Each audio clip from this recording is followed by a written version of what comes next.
Hello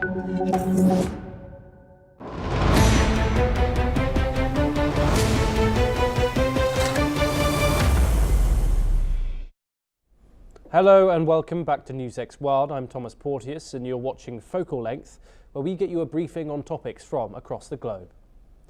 As the world moves away from a unipolar moment, power is being redistributed across regions. Europe is grappling with war, energy shocks and strategic autonomy, while the Far East is navigating intensifying competition between the US and China, with Japan emerging as a central actor in this transition. Joining us today to discuss this is Habib Al Badawi, a professor at the Lebanese University and an expert in Japanese studies and international relations. His academic work spans American studies, Far East geopolitics, and global power transitions. Thank you very much for joining us, Professor Habib. It's a pleasure to have you here on Focal Length. The pleasure is for me. Thank you for this invitation. I hope it will be fruitful for the whole world. I'm sure it will. Let's get straight into this. Professor, your academic work, it bridges American studies and Japanese studies. From that unique vantage point, how would you describe the emerging New World Order, and why do you see Europe and the Far East as the two theatres where the most decisive transitions are now unfolding? Let's begin by what happened yesterday, the Union speech by Donald Trump. That in that approach we can notice what will be the American approach toward Japan, Europe, the Far East. We are dealing with a new world order where we have the Trump administration, which is not a traditional way of the American approach toward the world. America wants its own benefits, pressing its allies and its somehow rivals to a new world order. We heard about the trade war against China. We heard about the tariff battles. And the new approach is in all levels, which will affect Japan, Europe, Far East, and the whole world. Even Latin America and the Middle East, Africa will be affected by this new American approach, which is by the Trump administration. Yes, and of course, in this new world, we always hear about the rise of Asia, yet you argue that the Far East is in genuine transition, not just growth. Drawing on your Japanese studies research, what fundamental change in power balances are we witnessing between the United States, China, and Japan today? Yes, we are witnessing the rise of Asia. We know that China now is a superpower. In the other side, we have the Indo-Pacific coalition, which based on Japan, India, Australia, and the USA. So the being Beijing, the superpower, made Tokyo, New Delhi, Canberra, and Washington want to rival with this rising power on the world stage. That's why we can notice this strategic maneuvers by the other sides, especially Tokyo. We know that now Tokyo is raising its military budget. It's giving investments in the USA. Most of that investment, which is $550 billion, is in the weaponry and technology. That's why we are living the rise of Asia. On the other hand, we have Washington, and now Trump somehow is adopting another Monroe Doctrine. He wants to focus on America, on the American sphere, on the Western sphere. He wants to benefit from Latin America. In that approach, we have the other side of the Atlantic, which is the Far East. We have China and Japan and the other countries. Yeah, and as you said, Professor Badawi, Japan has maintained its post-war pacifist identity for nearly 8 decades. In this new environment of intensifying strategic competition, how is Tokyo redefining its role militarily, technologically, and diplomatically without crossing its own constitutional red lines? Yes. After World War II, Japan has its new constitution. In Article 9, they said they don't want to have an army, an effective army. They want to have a self-defense forces. But now the situation in the world is affecting Japan to have a strong army. We know that the budget is now accelerated to 2% of the government budget. They are supporting their armed forces, their air force, their submarines. Now, Japan consider itself in competition with the USA. They have a big fear that is concentrated on Taiwan. That's why we have the rise of the Japanese militarism.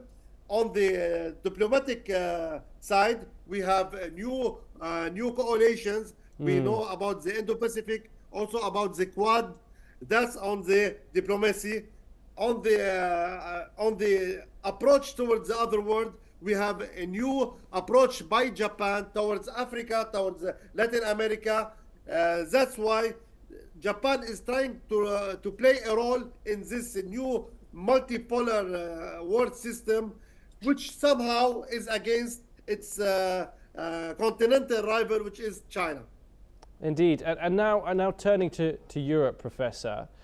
After Brexit, the energy shock of the Ukraine war and the return of the great power rivalry on its eastern flank, is the European Union becoming a more autonomous strategic actor, or is it fragmenting under the pressure of the new multipolar order? That's a very, very, very good question, because the Russian-Ukrainian war put the world facing a new stage, especially that President Trump considered President Putin of the Kremlin his friend, and somehow he is not supporting NATO. NATO in Brussels is facing the dilemma now. He is facing Russia in this European approach, while the US said it's want to mediate, not be a part of this conflict. The other factor is Turkey. Turkey is also not a part of this European coalition.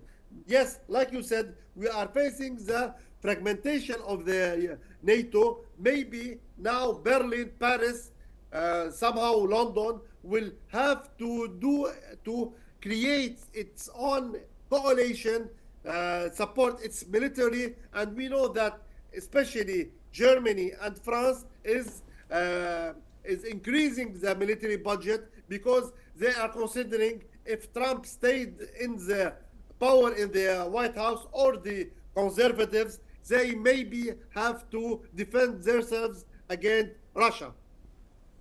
And you highlight the growing agency of middle powers in the Far East.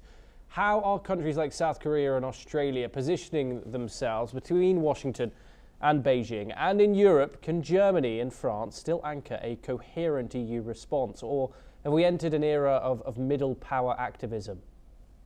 Yes, because we have this approach by the Trumpian administration in Washington, we should ask what the other coalition will do. You asked about Korea and Australia. Korea and Australia want to be a part of this new American vision. That's why they are supporting the Trumpian approach. They are funding his investments. I think that Korea will invest $497 billion in the American economy. Also, Tokyo will invest in $550 billion in the American economy also. While Australia is supporting all the moves of Trump in the Indo-Pacific.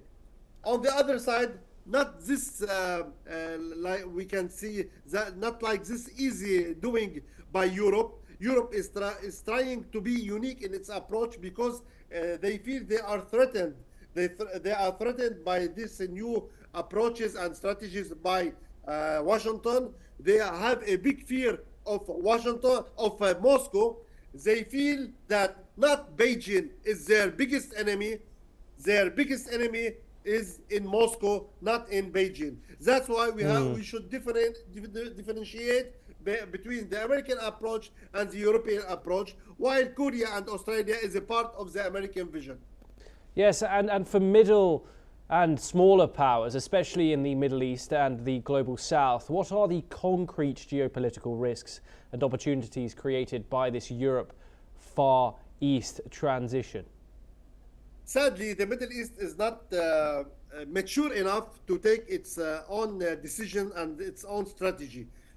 Maybe some countries are trying to make its a new approach, but they are still under the influence of the bigger powers. So unfortunately, even if I am from the Middle East, I somehow know that we don't have this kind of independence in strategic maneuvers.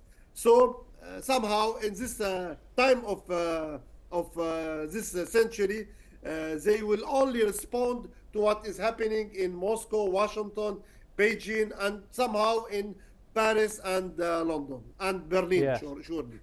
Yeah, and from your American studies perspective, is the United States still the indispensable power shaping global rules, or has the strategic competition with China forced Washington into a more transactional, regionally focused posture that smaller states must now navigate? Yes. Based on my studies, we should divide this question into two parts. What is happening locally in the United States? We have the big standoff between the Democrats and the conservatives. We know that since Obama came, we have the angry of the white man. This angriness put Trump in the power on the White House. He is in the Oval Office. He is controlling how will America will act locally and internationally. That's why we have a big problem inside America, and what will happen in the next election will determine what is the American strategy. Here I should say, even in the Conservative Party, we have two sides. After Trump, we have the DJ Vance, who is the vice president, against the vision of Rubio, the Minister of Foreign Affairs.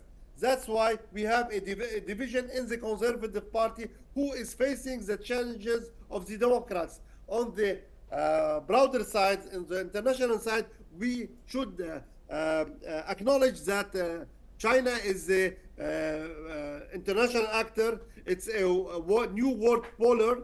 It have its own capacity, especially in economy. It's more stronger in economy than the USA. Also, the Chinese army is developing itself, even though we don't know how much his weapons is effective. What happened in Iran and what happened in Venezuela put many marks about the effectiveness of the Chinese weaponry. Yes. That's why we will hold and see, but we can be sure that in the economy side, China is more effective and more rich and more powerful than the USA on this side of the financial world. Thank you so much, Professor Habib, for sharing your insights here on Focal Length. It's been a great pleasure, but unfortunately we have run out of time. With that, it's a wrap on this episode. For more international news and updates, stay tuned on NewsX World.